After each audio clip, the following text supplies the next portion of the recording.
เดินมาในภาค2นะครับดูตีตื้นขึ้นมาเสมอ1-1เกี่ยวกันอย่างเมามันทีเดียวลูกปืน4ยังแข็งแรงได้บอลนะครับเยี่ยมเตะแรงๆเลยจังหวะเดียวเลยอยู่หน้าตู้เลยยิงแม่โก้เลยยิงข้างโก้เลยข้างด้วยข้างเลยยิง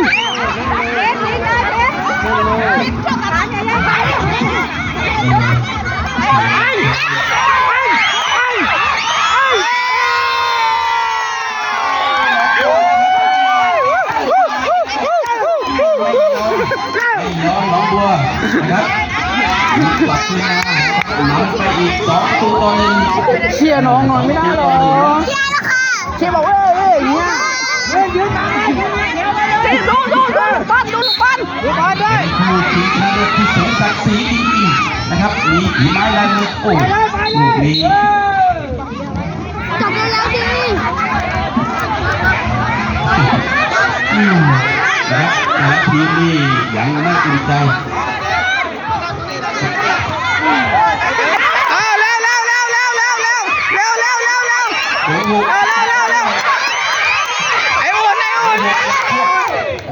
ยังสกัดอยู่ลูกนี้โอ้โหนะครับน้องบัวนี่มีตื้นขึ้นมาเลยนะครับเป็นลูกถือโอกาสนะครับต้องเปลี่ยนที่หน้าไป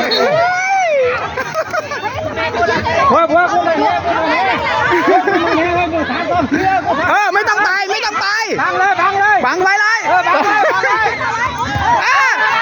มาเลยอุ่นมาเลยอุ่นสกัดอุ่นเตะม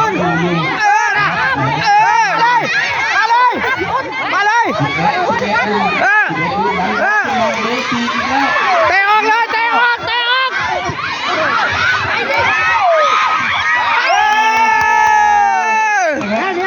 เซฟทางบัวนี่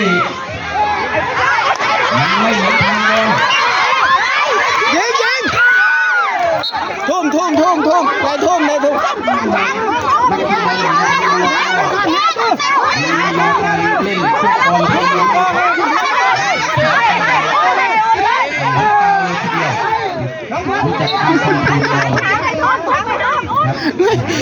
มไม่ได้ถ่ายคนเตะแล้วกูถ่ายคนกองเชียร์ด้วยมายิงเฮ้ยยิง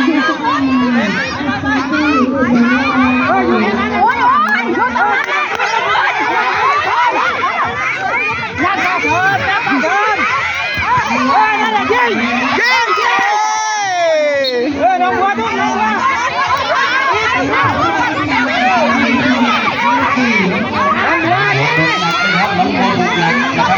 ได้ใจแล้วนะครับนำไปแล้ว2-1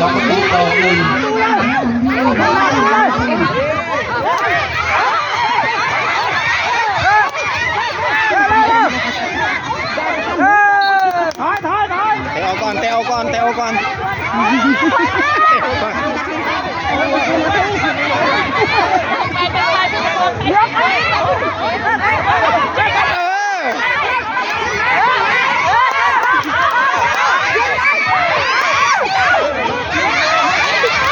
ลูกบอลตีตื้นขึ้นมาเบอร์ 4ยังได้บอลโอเคออกแล้วบาดเจ็บน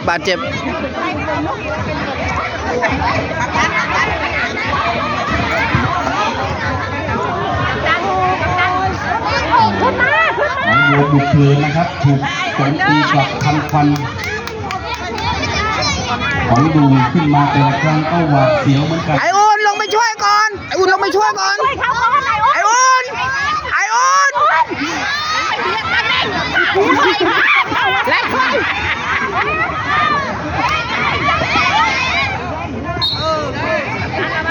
ดูได้ไออุ่นลงไปช่วยก่อนลูก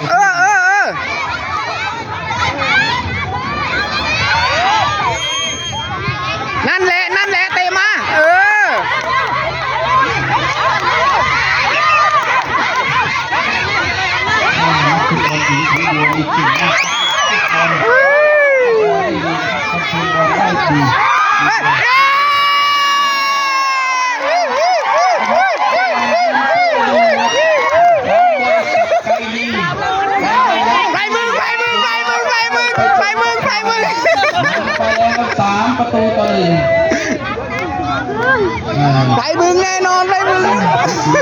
ลิปนี้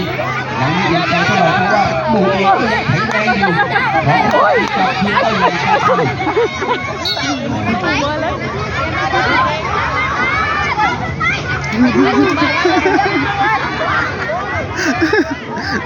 เฮ้ย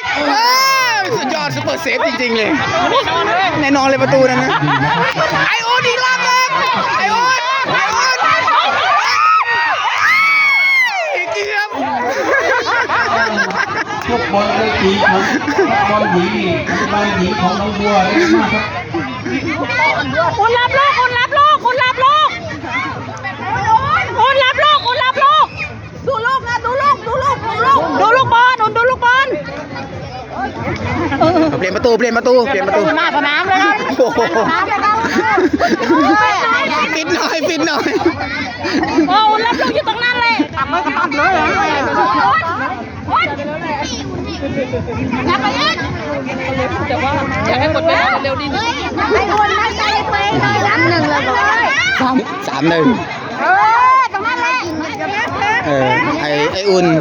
พีท เต้นนะที่จะเอาไว้ดูลูก ช้างลงไปช่วยช้างขึ้นไปเลยช้างข้ามขึ้นไป ช้างขึ้นไปอัดเลยพีทอยู่นั่นแหละพีทอ่ะเขาไม่เล่นล้ำหน้าลูกเฮ้ย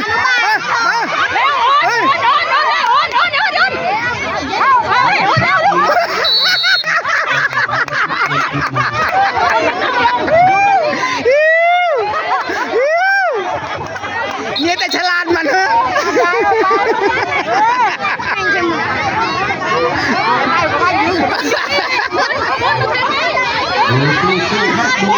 ดูต้องทำเองขึ้นมา ออก มีเวลานะครับมีเวลาอยู่ อย่าเหยียบกันอย่าเหยียบกัน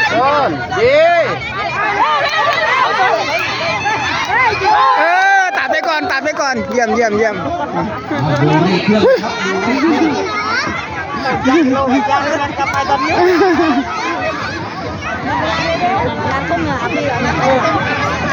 ได้ขึ้น ได้เลยนัดจะไปกันได้ เฮ้ยอย่างนั้นได้ด้วยเหรอ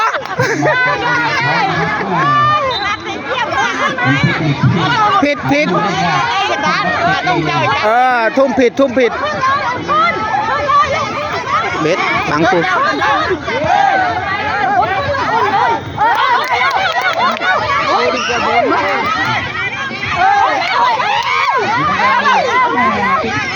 อุ่นปีเท้าดีมากเลยนะ ปีเท้าเร็วพี่นัทจัดการพี่นัทเร็วปีนโอ้ยเลยนิดนึง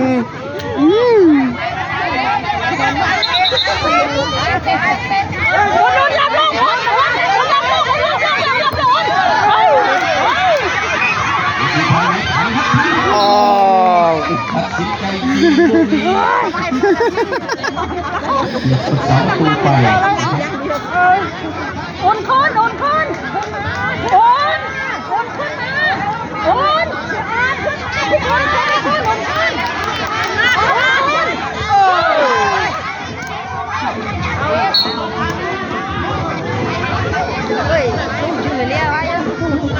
ใกล้แล้วใกล้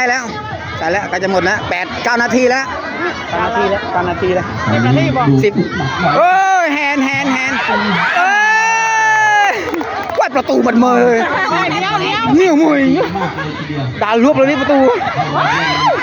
ยังฝึกเฉินได้ดีมากทำมาเล่นจับบอลในเท้าของคู่แข่งได้อย่างน่ากลัว โอ้สุดยอดเลยไอ้ฮานดิเซฟนะไอ้ฮานนี่เก็ตแต่ฮานดีให้ไป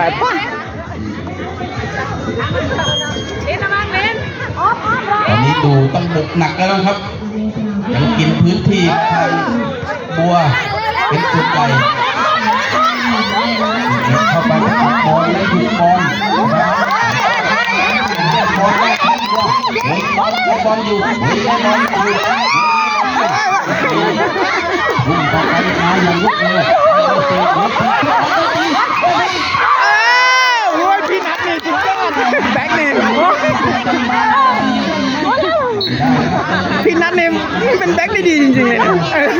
ประตูมันผสมกันพอดีเลยนะ มา